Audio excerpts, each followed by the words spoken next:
Today, on March 12, 1947, President Truman issued a doctrine asking Congress for $400 million to financially and militarily aid Turkey and Greece. As President Truman states in the doctrine, it must be the policy of the United States to support free peoples who are resisting an attempted subjugation by armed minorities or by outside pressures. He says this in reference to the imminent threat Turkey and Greece are facing from communist forces. President Truman's main message was we must protect Turkey and Greece from falling to communism and creating a domino effect of communism throughout the Eastern Hemisphere.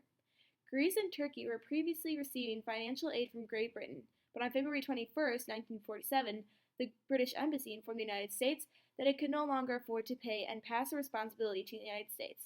Now, to Nate with more information on this topic. Thanks, Haley.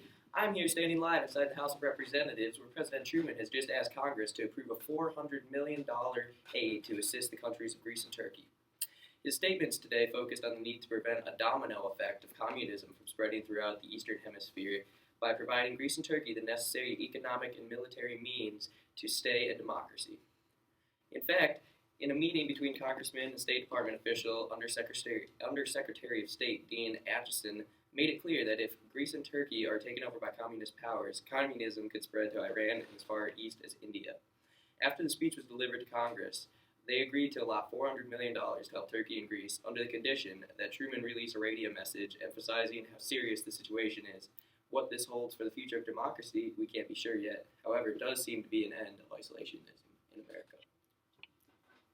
One way of life is based upon the will of the majority and is distinguished by free institutions, representative governments, free elections, guarantees of individual liberty, freedom of speech or religion, and the freedom from political oppression. The second way of life is based upon the will of a minority, forcibly imposed upon the majority. It relies upon terror and oppression, a controlled press and radio, fixed elections, and the suppression of personal freedoms.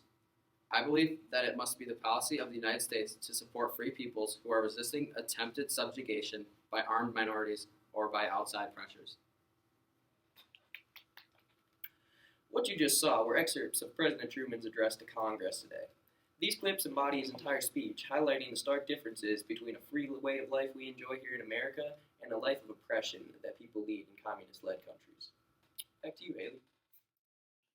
Thanks, Nate. Now, for everyone watching with us today, keep in mind that this is all coming from the midst of the communist-led insurgency known as the National Liberation Front trying to take advantage during Greece's weakened political and economic state, and in Turkey, the Soviets attempting to seize power over the strategically placed Dardanelles Straits. Some may be wary over the large sum it will take to fund the protection of these countries, but it is a necessary sacrifice to protect free people around the world.